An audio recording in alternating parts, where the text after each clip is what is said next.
Por si las moscas, vamos a hablar del Diccionario Biográfico de Mujeres del Colegio de México. Me acompaña Gabriela Cano, que es profesora investigadora del Colmex, y también Saúl Espino Armendáriz, ambos son del Centro de Estudios de Género del Colegio de México, y acaban de publicar este libro que me parece muy venturoso sobre aquellas mujeres académicas que han construido esta institución. Pero para ubicar al público, ¿por qué no, Gabriela, comienzas a explicarnos un poco el lugar del Colegio de México entre las instituciones académicas? El Colegio de México es una universidad pública donde se estudian posgrados, principalmente en ciencias sociales y en humanidades. El colegio se ha convertido en un modelo de institución de educación superior por el alto nivel de la docencia y de la investigación, y es un modelo para América Latina. Tiene un origen peculiar y muy interesante que le da un sello. Su antecedente es la Casa de España, que se creó con exiliados de la Guerra Civil Española, profesores también de muy alto nivel que vinieron a México pues con la idea de seguir trabajando en el país. No sabían que se iban a quedar tanto tiempo y que se iba a formar una institución pues tan longeva y tan relevante en el panorama académico pues mexicano y latinoamericano. Claro. Saúl, bueno, y esta institución, como buena institución académica del siglo XX, tenía un modelo social, digamos, en donde los hombres desempeñaban pues un papel predominante. ¿Por qué no hablamos un poco de este modelo social, digamos, en donde los hombres tienen un lugar y las mujeres se espera que tengan otro, que es como predominaba en el siglo XX, por lo menos antes del último tercio? Sí, es muy interesante que lo digas como modelo social porque en efecto el colegio en ese sentido no es una excepción Exacto, a lo no que es- sucedía en el resto del país y del mundo, como otras instituciones universitarias de la época y en específico instituciones pequeñas como el Colegio de México era y sigue siendo, pues había una división sexual del trabajo también al interior de la institución. Por mencionar un ejemplo, los trabajos administrativos, específicamente los trabajos de asistencia administrativa, como personal secretarial y demás, eran y son en su mayoría mujeres, y el personal académico, dependiendo de la disciplina, porque ese es uno de los hallazgos interesantes de la investigación, dependiendo de la disciplina solía estar más o menos masculinizada. ¿Y cómo se van incorporando las mujeres en esta historia del Colmex? Agregaría yo que el colegio se constituyó y creció en la época de la Segunda Guerra Mundial, de la segunda posguerra, que es cuando las instituciones académicas, no solo en México, sino en el mundo, digamos, de 45 a 1975, tienen una gran expansión, incorporan a hombres y mujeres. No hay ninguna discriminación formal en la legislación. Sin embargo, las mujeres enfrentan barreras culturales que se concretan en este modelo social, Claro. en donde pues sobre todo los cargos directivos los ocupan hombres. De hecho, hay algo pues que sí llama mucho la atención, que fue solo hasta que la profesora Silvia Giorguli, socióloga y Sí, demógrafa, llegó a la ahora. presidencia en 2015, pero hasta ese momento no había habido ninguna profesora a cargo de las oficinas de la administración central del colegio, que son coordinaciones académicas. Todos a lo largo desde la fundación del colegio hasta ahora siempre habían estado ocupadas por hombres. Y bueno, no es solo el Colegio de México, la mayor parte de las instituciones, pues hasta muy recientemente, y no solo en México, digo, en Estados Unidos solo apenas ha habido rectoras en las grandes universidades, como que ha habido ahí una súper resistencia a que las mujeres ocuparan cargos. Es algo que nos interesó mucho, pero las mujeres se fueron integrando pues casi desde el principio de la formación del colegio. Tenemos pues a una profesora que nadie conoce y que Saúl investigó, Concepción Muedra, que fue la primera. Ni sabíamos si era propiamente una profesora historiadora. Empezó a dar cursos todavía, sí, ya muy formalmente, pero bueno, es la primera profesora del colegio. Después, en la medida que se fueron diversificando las disciplinas, también eso es muy importante. Primero solo había historia, literatura, y la concepción de Alfonso Reyes era más tener una escuela una institución de investigación. Después, Cosío Villegas, Daniel Cosío Villegas, él pensó más en formar, en tener una institución pues muy especializada que permitiera que los universitarios, los jóvenes que entraban a la universidad dentro del país, tuvieran la calidad que podían tener en universidades extranjeras. Ese fue pues algo muy importante. Y en esa época es cuando el número de mujeres empieza a crecer en el Colegio de México, en todas las disciplinas, pero es una coincidencia. La profesionalización del oficio académico, la creación de nuevas disciplinas y el ingreso de las mujeres. Este es un tema, como dice Gabriela, del último tercio del siglo XX, ¿no? Sabemos una expansión de estas mujeres ocupando estos puestos académicos. La pregunta es si hay algo específico, digamos, del género en la forma de la investigación o de ejercer un poco también el poder dentro del Colegio de México. Bueno, en principio yo creo que por lo que se ha luchado mucho es porque no. O sea, en realidad las personas que han llegado a puestos de decisión y autoridad, independientemente de que sean mujeres o no, son realmente capaces y solventes. Yo creo que se ha luchado justo por mostrar que son tan capaces de dirigir un área administrativa, un centro o presidir el Colegio de México como un hombre. Fueron frecuentemente estos prejuicios respecto a, digamos, lo que se atribuía tradicionalmente a las mujeres o se sigue atribuyendo, los que impidieron que llegaran a esos puestos. Y que de hecho, por ejemplo, en los primeros años del colegio, recién reconvertido en Colegio de México después de la Casa de España, eran justo las parejas de los grandes hombres del Colegio de México, como Víctor Urquidi, Alfonso Reyes, Daniel Cosío Villegas, las que desempeñaban este rol como de especie de primera dama del colegio, con trabajos informales, importantes, muy importantes, como recibir a exiliados y demás, pero digamos no era un rol institucional dentro del Colegio de México. De verdad, tú eres historiadora y me surge la pregunta de por qué es importante estudiar el papel de las académicas y de su evolución en la historia. Mira, este proyecto surgió en medio de la efervescencia feminista en América Latina. En 2019, bueno, desde 2018, en Chile, en México, en Argentina, las estudiantes pues, se han movilizado en contra de la violencia de género, en contra de unos programas, del trato que reciben en muchas instituciones y de profesores que pues o no las toman en serio o pues les coquetean, no atienden sus preguntas, y dentro de eso hay una inquietud por reconocer a las mujeres entre las nuevas generaciones. Incluso encontramos que las estudiantes piden que los programas de curso tengan obras escritas por mujeres. Y parece así como, ¿a poco hay programas de estudio en donde no se incluyen autoras? Programas de estudio de sociología, de economía, de relaciones internacionales, de estudios de Asia y África.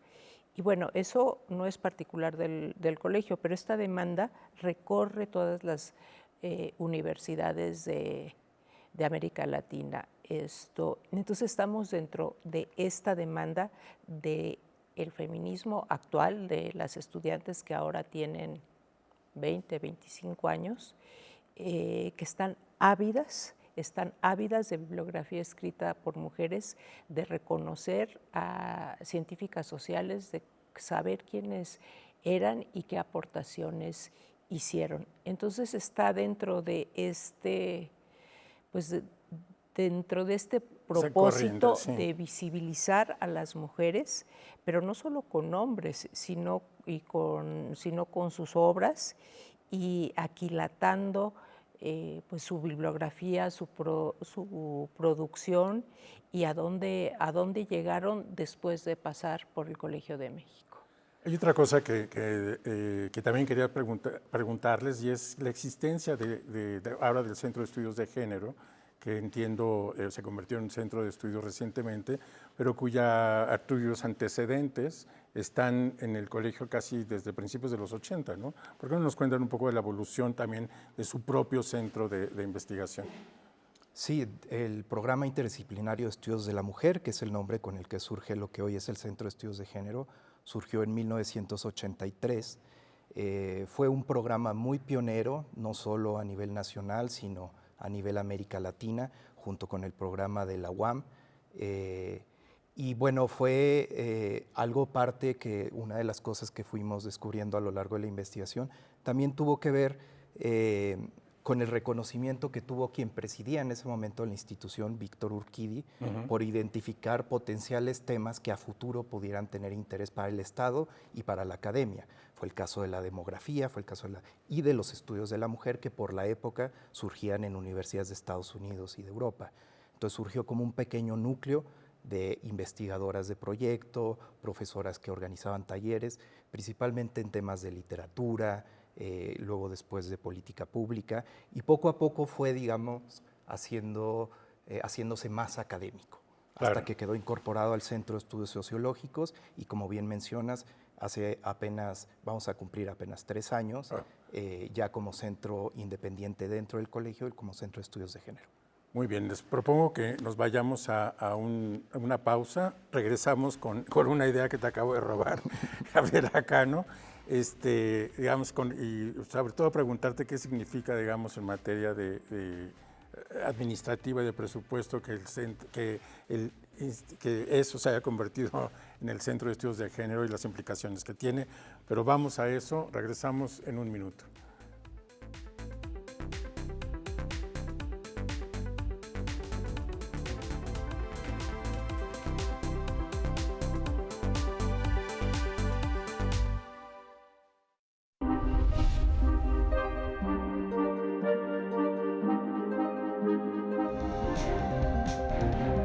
Frente a esas disyuntivas, no debemos olvidar que la verdadera libertad comienza con el respeto a quien piensa distinto a uno. Para conocer es necesario preguntar. Apoyar a las mujeres, apoyar a los grupos vulnerables a través del arte y la cultura es responsabilidad de todos. Cultura y activismo para eliminar la violencia de género. Bien preocupante socialmente, que es el tema del clasismo, del racismo, de la discriminación, y que la única vía es la educación. Debate 22. Temas como la gentrificación, expulsión, la discriminación cultural y los desalojos masivos, pues volvieron a la discusión pública. Aquí está como el reflejo de esta gran ciudad, de este gran pueblo. Son estas cosas las que nos llenan el alma, son actos de justicia.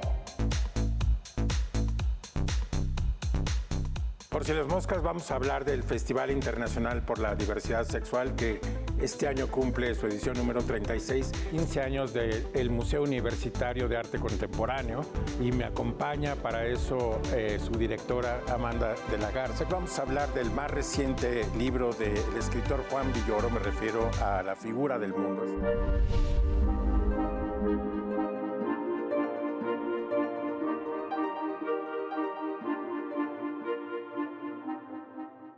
Por si las moscas, estamos de regreso. Estamos hablando del diccionario diccionario biográfico de mujeres del Colegio de México. Me acompaña Gabriela Cano y Saúl Espino Armendáriz. Y antes del corte le robé la palabra a Gabriela, que ibas a comentar acerca del Centro de Estudios de Género.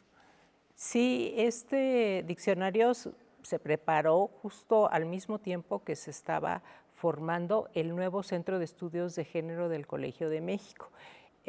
Su antecedente es el Programa Interdisciplinario de Estudios de la Mujer, que es uno de los primeros que existe en el país y daba cursos, talleres pero no llegaba a integrarse a la misma dinámica institucional. No, bueno, sí tenía una maestría, pero dentro del Centro de Estudios Sociológicos. Lo que significaba que pues, el enfoque interdisciplinario de género pues, quedaba subordinado a la lógica del Centro de Estudios Sociológicos. Al crearse un Centro de Estudios de Género, el centro tiene el mismo estatuto que otros centros, por ejemplo, el Centro de Estudios Históricos, el Centro de Estudios Internacionales, el Centro de Estudios Demográficos, que por cierto, el Centro de Estudios Demográficos se creó también en los 80, sí, en los 80, ¿verdad? 82 se separó. 82, o sea, desde 82 no se creaba un centro en el colegio y ahora, hace prácticamente 3 años, se constituyó este Centro de Estudios de Género. Significa que las profesoras y el profesor, digamos, no es que sea un centro solo de mujeres, eso es algo muy importante. Claro. Esto, digamos, ahí los programas de estudio, pues entran estudiantes hombres, estudiantes mujeres, estudiantes no binarios, entra todo tipo de estudiantado. Ahora, así usamos la palabra para no excluir a nadie, y también en el profesorado hay profesoras y profesores, pero participamos pues en todas las instancias del Colegio de México, en todos los comités, en los consejos académicos, en las comisiones de evaluación, cosa que dentro de el Centro de Estudios Sociológicos pues era como un programa casi aparte. Independiente. Y bueno, tenemos una oficina, quienes estudian el género en los espacios públicos, pues dicen, no, es que las oficinas tienen que ser igual. Y sí, ahora la dirección del Centro de Estudios de Género pues tiene un espacio equivalente a las otras direcciones. Vamos al diccionario. ¿Cuál fue el criterio de selección de las personas que aparecen? Esa es la pregunta del millón, ¿no? Sí, porque bueno, claro, ahí debe haber habido mucho debate. Sí, hubo debate, discusiones, unas metodológicas. Fue todo un desafío porque evidentemente para hacer un proyecto viable cuyos resultados se vieran en un par de años. Sí, no puede ser un universo infinito. Exactamente. Entonces hubo que tener criterios bien claros y seleccionar desgraciadamente implica excluir. Entonces hubo criterios, digamos, objetivos. Uno, por ejemplo, quizás el más visible, es que solo decidimos incluir a mujeres, no solo profesoras, esto es importante, también hay trabajadoras administrativas, egresadas, bibliotecarias y personal académico tan diverso como es en el colegio, ¿no? Profesoras investigadoras, pero profesoras de proyecto, de asignatura, de idioma, etc. Pero incluir solo aquellas que habían nacido en o antes de 1950. Por ejemplo, ese es un criterio cronológico muy claro. Y hubo que elaborar otros, uno, por ejemplo, muy difícil, que fue el de tratar de mantener un balance entre las distintas disciplinas, áreas y centros del colegio, trazado de manera retrospectiva, es decir, a partir de los centros que existen ahora, intentar que hubiera representantes de todas centros, áreas, disciplinas. Y uno que fue, digamos, el criterio que implicó más reflexión teórica, que fue retomando a una historiadora española, Susana Tavera, el de visibilidad pretérita, que básicamente lo que queremos decir con esto es que estamos poniendo aquí no a quienes nunca habían sido consideradas, sino a quienes tuvieron un reconocimiento público en su momento, pero que con el transcurrir del tiempo fueron borradas de la historia institucional y los relatos de memoria, porque todo lo que acabamos de conversar de cómo se ha transformado el colegio, pues transformó la composición de la institución y exigió, digamos, relatos institucionales más acordes con la comunidad que somos actualmente, donde se vieran reflejadas, por ejemplo, las contribuciones de mujeres. 2 preguntas relacionadas. Uno es, ¿qué fuentes utilizaron? Y la segunda, si no es difícil investigar a tu propia institución. Por supuesto que es muy, muy difícil hacerlo. Tratamos de mantener una línea delgada entre lo que sería el homenaje y la investigación académica. Claro.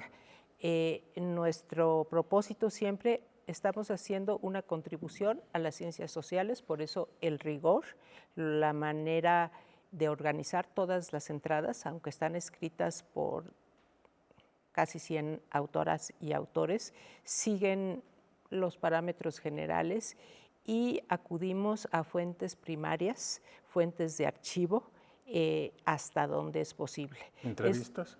Entrevistas algunas.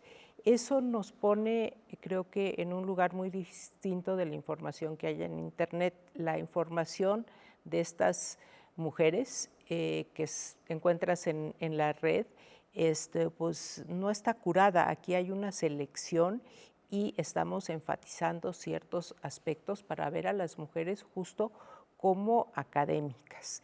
Tuvimos un criterio transversal, que eso, pues yo no conozco otro diccionario que tenga esto, que fue incluir a las trabajadoras desde las secretarias, las trabajadoras de la biblioteca, que bueno, la biblioteca es el corazón. Sí, el corazón del colegio. El corazón.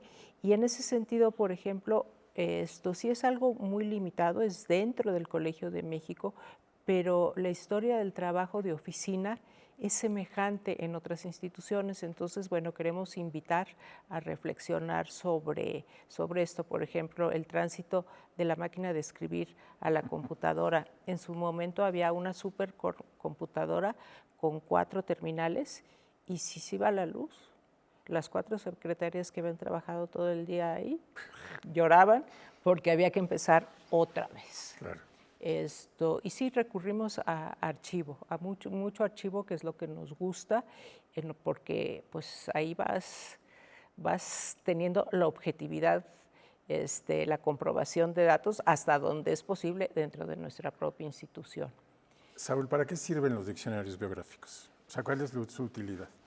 Es una pregunta muy interesante porque como género historiográfico, el diccionario biográfico tiene sus particularidades. Bueno, para empezar, tiene su propia tradición dentro de la historia de las mujeres como campo. Sí. Ha servido desde principios del siglo XX y finales del siglo XIX para colocar a las mujeres notables, ¿no? Probar con este argumento que mujeres que acceden a las mismas oportunidades y recursos que los hombres son capaces de hacer las mismas hazañas que los grandes varones notables. Evidentemente, los diccionarios biográficos cambiaron a lo largo del siglo XX para incorporar a actores que previamente habían sido desdeñados en la historia. El diccionario biográfico también es un buen recurso como, digamos, una primera incursión a un campo historiográfico nuevo. En este caso nos planteábamos, por iniciativa e impulso de Silvia Yorguli, la presidenta, con escribir la historia de las mujeres en la institución. Entonces, barajeamos varias ideas de cómo podíamos empezar a escribir esto, y en una de esas ideas generales que tiene Gabriela, se le ocurrió el diccionario biográfico, porque era una manera de hacer un primer mapeo de algo que puede sonar muy básico, pero fue difícil, de consignar nombres con datos básicos como fecha de nacimiento, fecha de fallecimiento en dado caso, y publicaciones. Exacto, claro. Exacto. Entonces, consignar estos datos básicos y tener un mapeo, en este caso son 123 semblanzas biográficas, es una primera manera de generar un insumo que servirá sin duda para futuras investigaciones, porque ya vista en su conjunto, un diccionario biográfico permite ver eso, los patrones, ¿no? Las cosas que se repiten en un universo limitado, en este caso mujeres del Colegio de México. Ese es el valor prosopográfico que le llamamos en él. ¿Existen investigaciones de género en otras instituciones educativas? Sí, sobre sí mismas, digamos, ¿es lo que me refiero? Pues no conozco otra, pero este proyecto, en lo que hemos ido preparando, hemos tenido presentaciones y hay instituciones que lo quieren tomar como un modelo a seguir, porque digo, esto no es algo peculiar del colegio que solo se ven los hombres. Pasa en todas las universidades, y nos dijeron, bueno, denos un taller de la metodología, porque nosotras también queremos investigar a nuestras profesoras. Digo, tenemos, por ejemplo, a las fundadoras de las facultades de economía de Veracruz, de Nuevo León y de Veracruz, que pasaron por el colegio. Entonces, bueno, esas colegas de esas universidades pues están interpeladas, están convocadas por el diccionario, y dentro de este interés por la memoria, la disputa por la memoria de género está presente, por ejemplo, en las manifestaciones, en los monumentos públicos. Sí. Esto es parte de eso, ¿no? O sea, de quiénes son los importantes, a quiénes vamos a homenajear, que esto tiene algo de reconocimiento, pero al mismo tiempo ofrece datos dentro de las ciencias sociales. Entonces, no conozco otro diccionario de este tipo. Estamos dentro de la tradición de... Los diccionarios biográficos empezaron a hacerse importantes en los estados nacionales. Entonces, normalmente lo usual es que los mexicanos escriben un diccionario biográfico de mexicanos. Entonces, en este caso es algo parecido. Los de Yucatán pues tienen el diccionario biográfico de yucatecos. Entonces, hay cierto paralelismo, no sé si de una institución académica y no de género. No, esto creo que sí fue una aventura nuestra. Pues muy bien. Una última pregunta, nos queda un minuto. ¿A quién va dirigido el diccionario? Bueno, yo diría que va dirigido a toda persona que tenga interés en la historia de las ciencias sociales y humanidades en México, evidentemente a quienes tienen interés en la historia de las mujeres y de género, y yo creo que interpelará de manera particular a las nuevas generaciones. Esperamos que las nuevas generaciones de estudiantes del colegio y de otras instituciones encuentren en algunas de estas 123 semblanzas pues trayectorias que les inspiren en su carrera profesional. Pues nada más decirles, Gabriel. Sí, también hay muchos nombres conocidos, pero en círculos muy pequeños, y si vemos, por ejemplo, los nombres de las calles de México, pues se repiten las mismas, La Corregidora, Sor Juana Inés de la Cruz. Yo lo he estudiado y son como 15 nombres de mujeres que están en todas partes. Y además son como el 5% de las calles. Entonces, bueno, ahí hay muchos nombres. Muy bien. Pues les agradezco mucho su presencia aquí en Canal 22 y Por Si las Moscas, y a nuestra audiencia decirle que nos vemos aquí el próximo sábado a las 7:30 Por Si las Moscas.